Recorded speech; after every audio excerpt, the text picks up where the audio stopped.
How to know your purpose. He advised us to exercise caution when handling the leaven. It could be that he is referring to lunch with the Pharisees. They also believed that Jesus was considering lunch.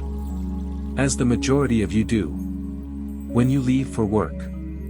People dream of lunchtime when they arrive at work at 9 o'clock. They are eagerly awaiting the break. And they dream after they return from lunch. 5 o'clock, correct?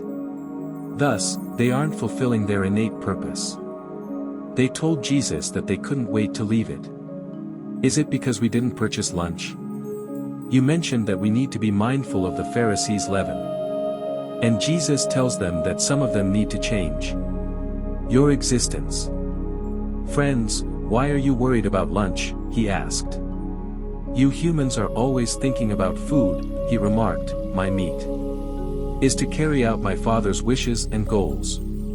Until you discover a more significant thing than eating. You still haven't discovered your calling.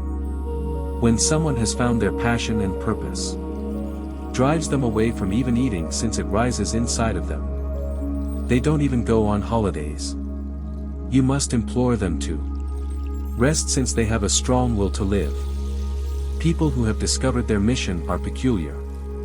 They don't have any set hours. Working hours were reserved for those who had jobs, even with having no working hours and a purpose. For it, there isn't a punch clock. They leave for work right after they awaken. And they continue to labor till they die. Here I am referring to one of them. And if you look at all of the great historical figures, that's their lifestyle.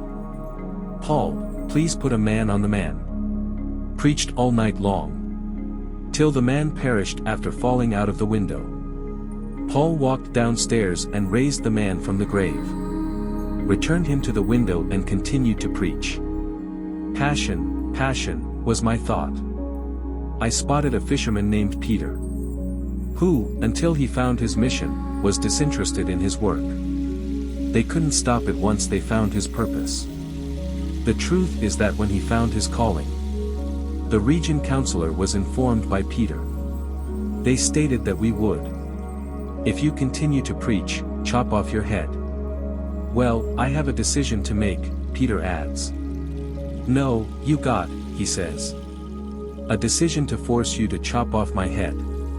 If you leave it on, I'll preach. Let me preach. What will you do? Thus, they imprisoned him and beat him. How did he do it? When they released him, he preached. He gave sermons. He preached, and it wrapped them. He preached while they whipped him. They expelled him from the city. He gave sermons. He preached, and they stoned him. You see, nothing can stop you when you have a mission. Because its desire is more powerful than death.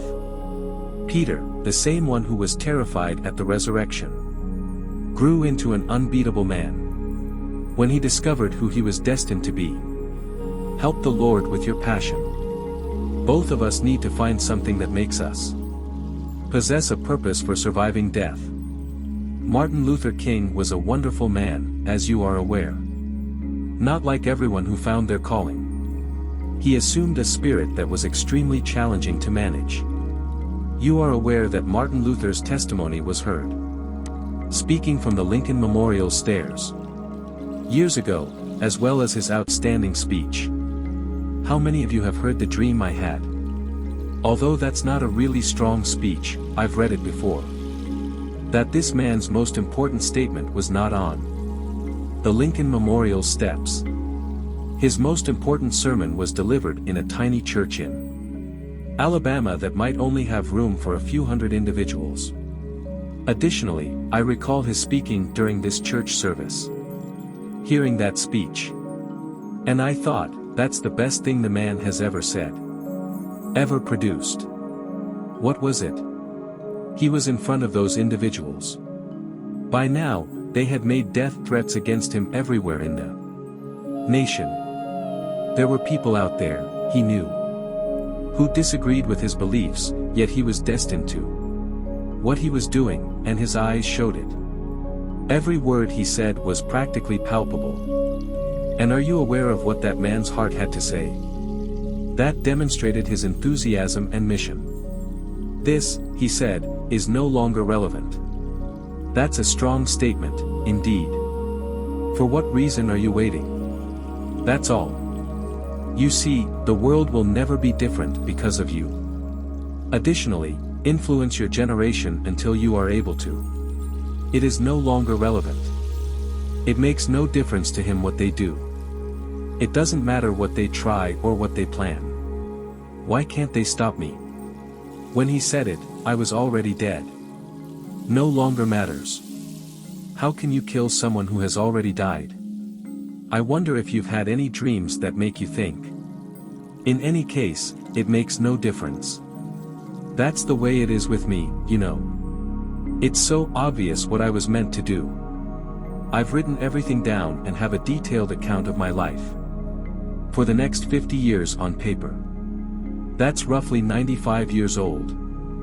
I ought to be present. Completing everything. Do you realize that makes me extremely dangerous? Because it indicates that it is too late for your opinions. You might as well kill me because you threatened to do so. If you want to stop me, shoot now. You might as well write every piece of armor you can. Since I've found something more significant than your threat, which is the main goal. There is a strong desire to succeed. Therefore, passion is essential for success. Would you just stop what you're doing? And remain content that you lack passion for your actions.